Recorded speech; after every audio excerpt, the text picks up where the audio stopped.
আচ্ছা, ভারত কি তাহলে হিন্দু ধর্মাবলম্বী যে ভাই বোনেরা রয়েছেন তাদেরকেই শুধু বাংলাদেশ থেকে ভিসা দিবে, মুসলমানদেরকে কি ভিসা দিবেই না? এই ধরনের কথা কি কখনো কেউ বলেছে?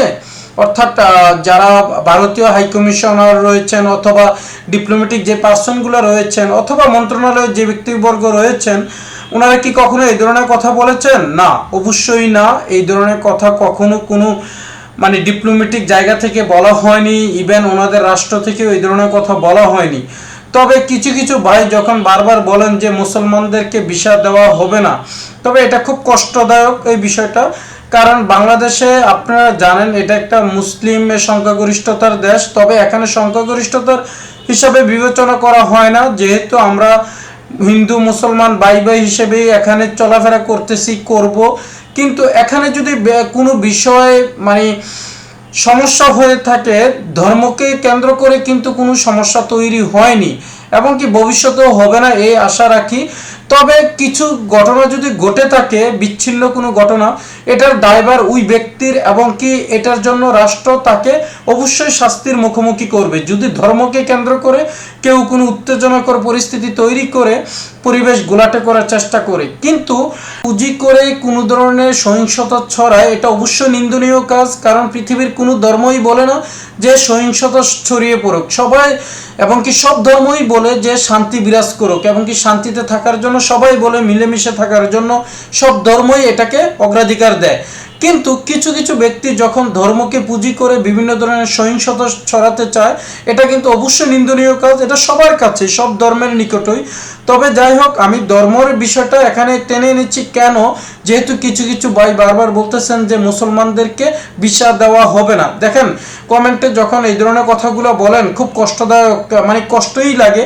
কারণ আপনারা জানেন যে সকল মুসলমানই কিন্তু চায় না যে আসলে ভারত আমাদের সাথে বৈরিতাপূর্ণ সম্পর্ক থাকুক। এখানে কিছু সংখ্যক মানুষ যদি চেয়ে থাকেন বা এখানে যদি কোনো ডিপ্লোম্যাটিক ইস্যু থেকে থাকে, আমি বারংবার বলি এটা রাষ্ট্রীয়ভাবে সমাধান হবে।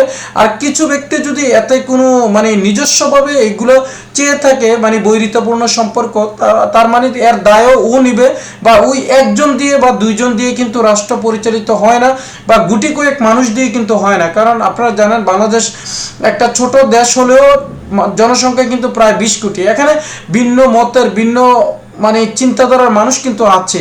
তো তাদের উপর ভিত্তি করে তো ভাই সকলকে একই দাঁড়িপাল্লায় মাপা উচিত হবে না আমি মনে করি।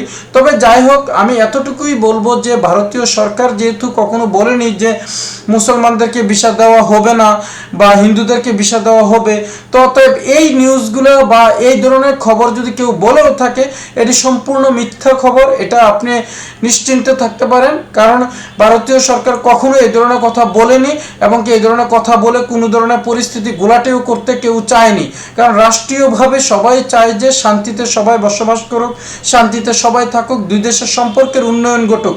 তবে একটা কথা শিওর যে যদি ভিসা চালু করে সকলের জন্যই ভিসা চালু করবে, কিন্তু এখানে একটা বিষয় কিন্তু মাথায় রাখতে হবে, ভিসা কিন্তু যদি স্বাভাবিকও করে দেয়, তবে আগের মতো স্বাভাবিক ভিসা প্রক্রিয়াটা থাকবে না। অর্থাৎ সবাই ভিসা পাবে ঢালাওভাবে আগের মতো, এটা হবে না। কারণ এটা রিভিউর মাধ্যমে ওনারা অনেক যাচাই বাছাই করে দিবে।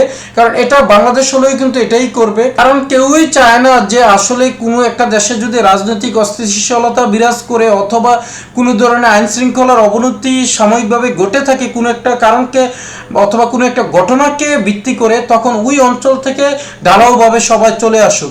কারণ মিডিয়াতে কিন্তু সব কিছু প্রচার হয় এবং কি এটা কিন্তু সবাই দেখেছে যে সাম্প্রতিক সময়ে অনেক ধরনের অপরাধীও কিন্তু বাংলাদেশে জেলখানা থেকে বের হয়ে গিয়েছিল। তারপর থেকে কিন্তু সবাই কিন্তু পার্শ্ববর্তী দেশগুলো কিন্তু চায় যে আসলে ওই ধরনের সহিংসতাপূর্ণ অথবা ওই ধরনের সন্ত্রাসগুলো যেন কোনোভাবেই ওই দেশে ঢুকতে না পারে, ওনারা কিন্তু এটা চায়। তারপরেও যদি কোনো কিছু হয়ে থাকে, এটা কিন্তু রাষ্ট্রীয়ভাবে সমাধান হবে, আমি বারংবার বলতেছি। তবে ভিসার ক্ষেত্রে অবশ্যই ভারতীয় গভর্নমেন্ট এমন একটা নীতি অ্যাপ্লাই করবে আশা করি, যে এখানে সবসময় সাম্যতা বিরাজ করবে এবং কি কোনো ধর্মকে প্রায়োরিটি দিয়ে নয়, এখানে শুধু মানুষকে বিবেচনা করেই ওনারা ভিসা দিবে। ওকে বন্ধুরা, ভালো থাকবেন। পরবর্তীতে কথা হবে অন্য কোনো ভিডিওতে অন্য কোনো বিষয় নিয়ে। আল্লাহ হাফেজ।